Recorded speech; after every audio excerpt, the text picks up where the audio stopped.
Alors, quelles sont les critiques que vous pourriez émettre quant à la profession et ce que vous aimeriez changer?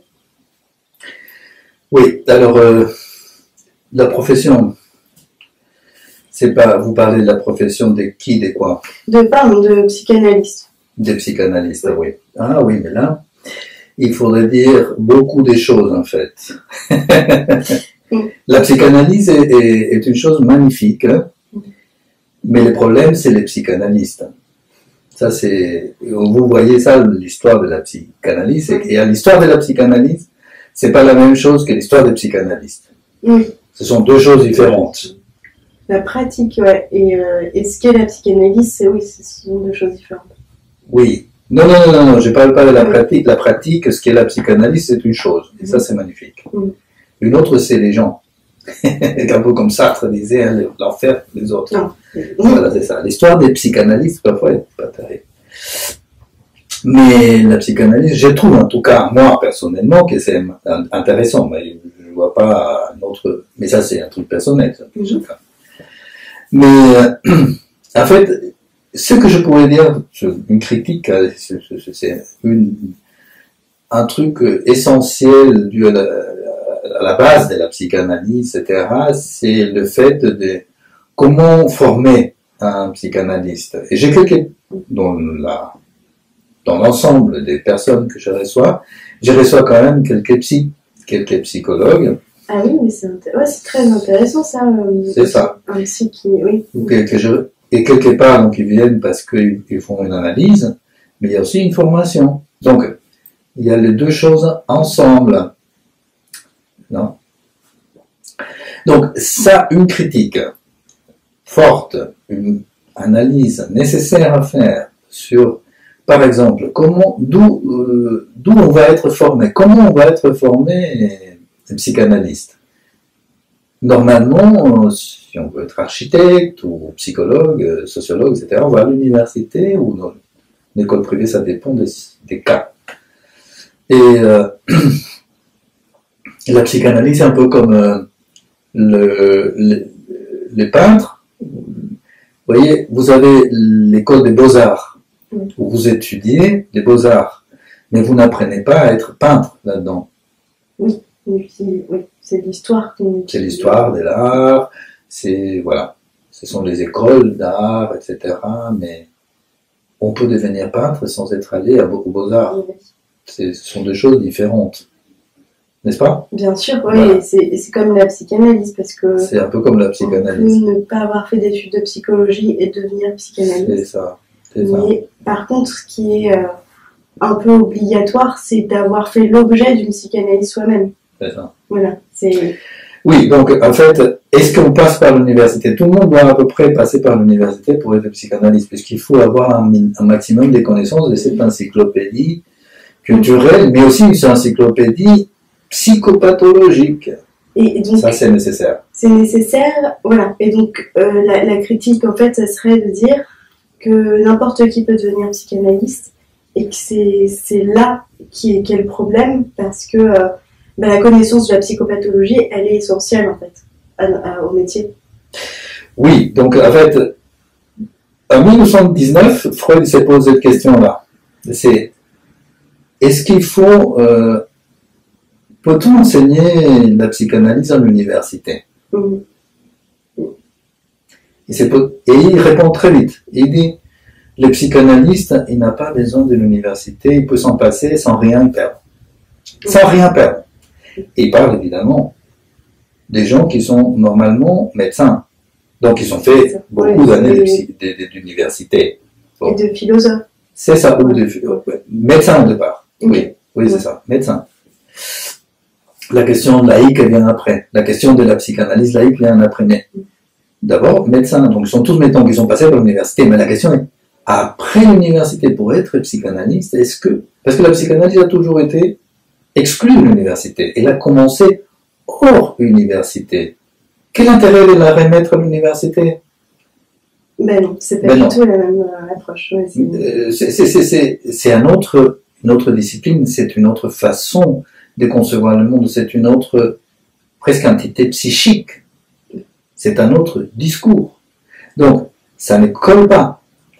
et avec ça. Mais, donc, il dit, mais il y avait Abraham, parce qu'on lui avait proposé, même à Ferenczi, Sandro Ferenczi, il y avait en Hongrie, on lui avait proposé d'enseigner à l'université, il est allé enseigner. Sauf que ça a duré quelques mois. Quelques mois après, il a dû, parce que le gouvernement a changé, et ce gouvernement il persécutait donc beaucoup de gens, dont le psychanalyste qui enseigne à l'université, il s'est caché dans une cave, ça n'a pas marché, il a dû, bon. Après, un an plus tard, Karl Abraham, qui était un psychanalyste, un des premiers psychanalystes en Allemagne, on lui a proposé pour l'université de Berlin d'enseigner aussi. 2 fois on lui a proposé. Donc il a dit à Freud, qui a dit, ah bon, on va organiser un petit truc, ça peut être sympa, une sorte de vitrine pour la psychanalyse, d'être à l'université. Tout en sachant qu'on ne forme pas des psychanalystes à l'université. C'était pas ça. Voilà. Donc, ils ont fait ça, et l'université a répondu, oui, bien sûr, c'est super bien, ces programmes, c'est génial, on peut les mettre en place. Mais la seule condition, c'est que monsieur Abraham, il faut que vous soyez baptisé. Si vous voulez bien vous baptiser. Okay. Donc, pourquoi pas, c'est-à-dire se baptiser, mais voilà, cette idée-là, c'est baptisé, ça peut être sympathique ou pas, mais cette condition-là, c'est, il faut que vous changez quelque chose de votre être pour pouvoir entrer à l'université. Et c'est ça, cette histoire des baptêmes, d'être baptisé dans un autre discours qui change tout, en fait. Donc à partir de là, il y a tout un tas de gens qui sont disputés, qui ont commencé à réfléchir sur quelle était donc la formation du psychanalyste. Et c'est là où Abraham a dit, bon, tous les psychanalystes doivent absolument être médecins. Bon, ça, pour lui, c'était, après ça a changé. Mais pour lui, au départ, c'était ça. Et il a dit, mais ils doivent tous faire une analyse.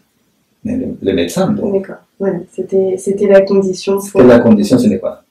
Mais après, il y a plein de choses qu'on peut discuter après, parce que il y a, disons, comme 4 points qu'on peut voir pour la formation de l'analyste, en fait. Hein. Et c'est un peu comme le 8 intérieur. Vous voyez, c'est le 8 intérieur de la formation du psychanalyste. Vous voyez un 8 intérieur? Le 8 intérieur, imaginez un 8. Hein.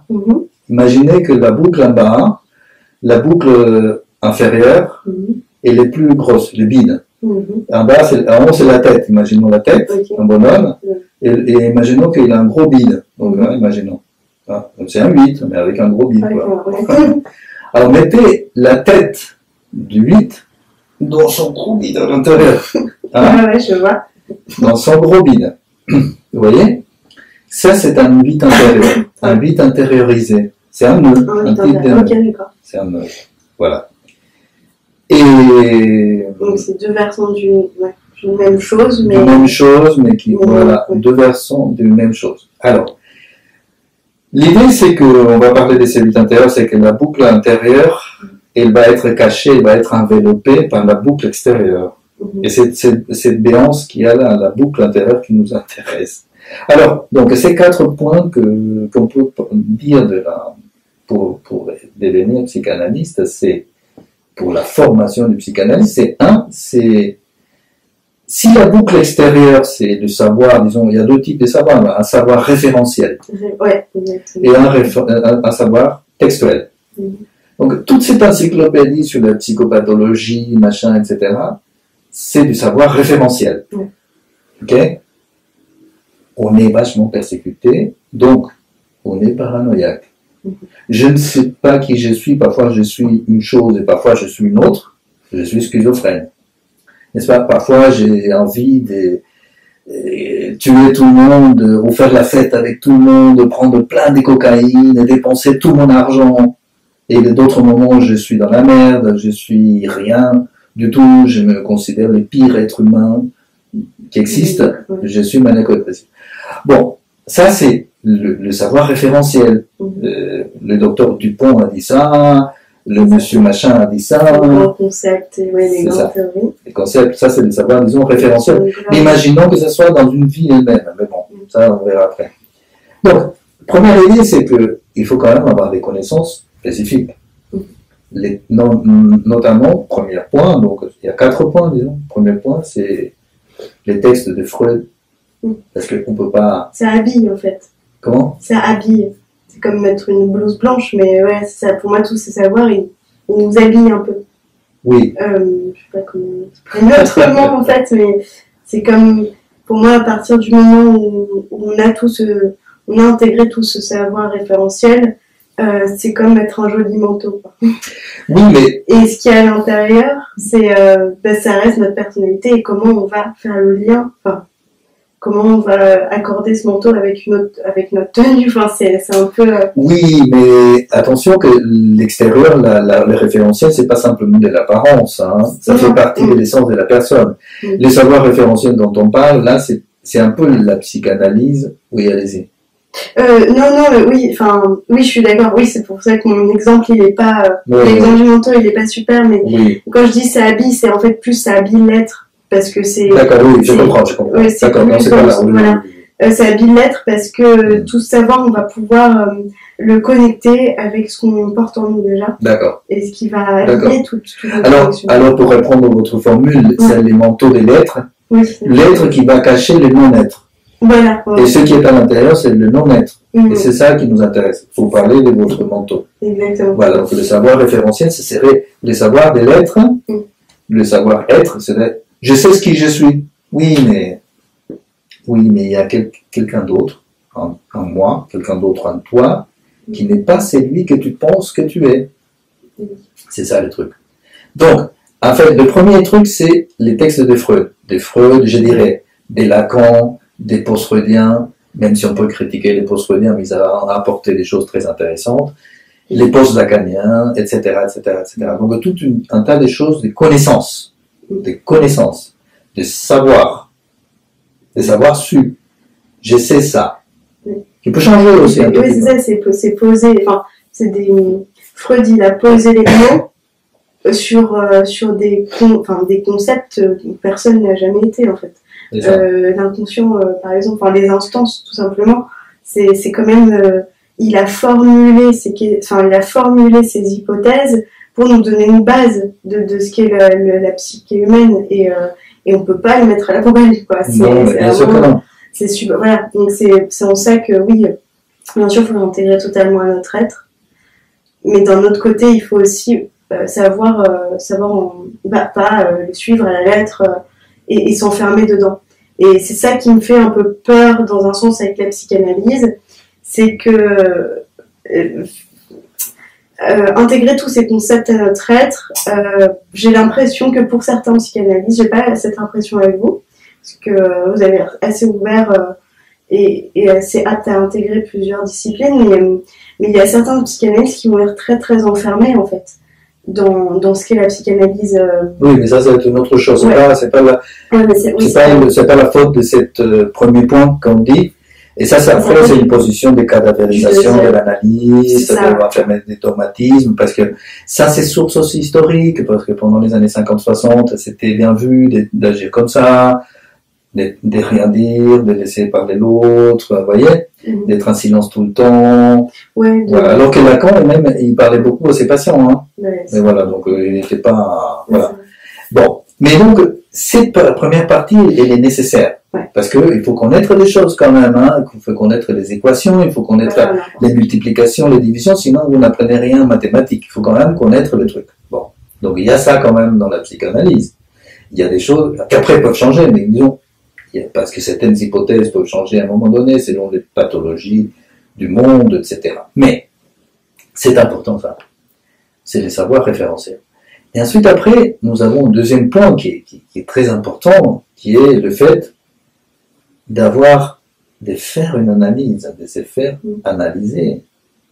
Ça, c'est pas quelque chose, c'est pas une expérience anodine. On va changer son être.